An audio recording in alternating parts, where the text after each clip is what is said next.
what's fascinating is I had sent the book to the guy who runs that company and said, would you sell this book as part of your back of the room? Because I knew they did back of the room, mostly audio programs back then. They were like $60 for 6 cassettes. And so he said, well, I don't know, there's no money in a book, and whatever. So then he was a Christian and he always led the Wednesday night men's group or something. He always liked to start with a Bible story. And he gets to the group and he doesn't have a Bible story in his mind. He opens up his briefcase. There's a chicken soup book. He reads the story. It makes him cry. He goes in, he reads the story to his Bible group. They go, can you read any more stories? That night he read 7 stories from the book to his Bible group. He went, maybe I should reconsider. So they did. I want to emphasize something for folks, and this is through my own lens and bias, of course, but part of how you can improve the likelihood of word of mouth with a book like that, or any book really, if you're dealing with especially, I think, nonfiction stories, is practice it in front of live audiences. You just get such valuable feedback. It is not the same. Speaking as someone who's done 800 plus podcast episodes, it's not the same as virtual feedback. You like being able to see faces, see when people are getting distracted, see when they're taking notes, to hear what they ask you after you're done teaching or presenting.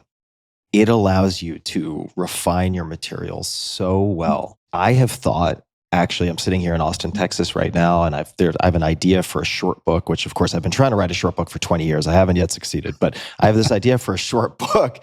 And I've thought about maybe reaching out to UT Austin here to teach a class just to work on the material and try to present it, because it worked so well for particularly the first book.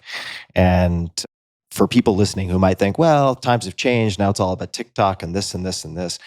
Yes, certain things have changed, but a lot is still the same.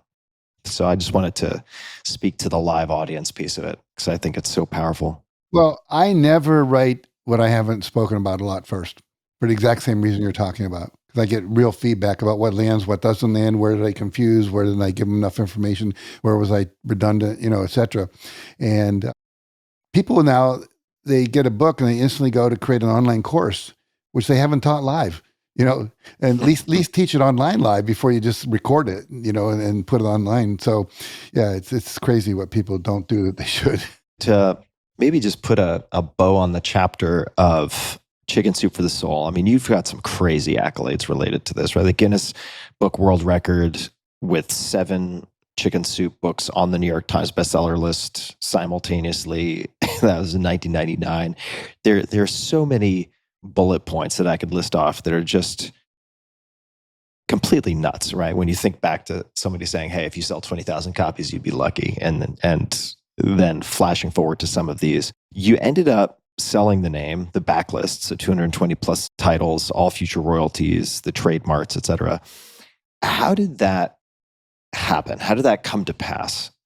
And why did that happen? I think 2 things. We got kind of burned out on the process. When we first started it, we were doing a book or 2 a year. And by the end, we were doing like 8 or 9 books a year because the publisher wanted more, because everything has an arc, And so what happened was the success was starting to dwindle. There was a little saturation in the market, perhaps. We're niching books now. Where the first books had universal appeal across the board. When you start doing sports fan soul or golfer soul, you start to limit the size of the audience. And so we're doing all these books and we kind of got tired, and I kind of got burned out at the level of not another one-armed guy climb Mount Everest story or one-legged, blank.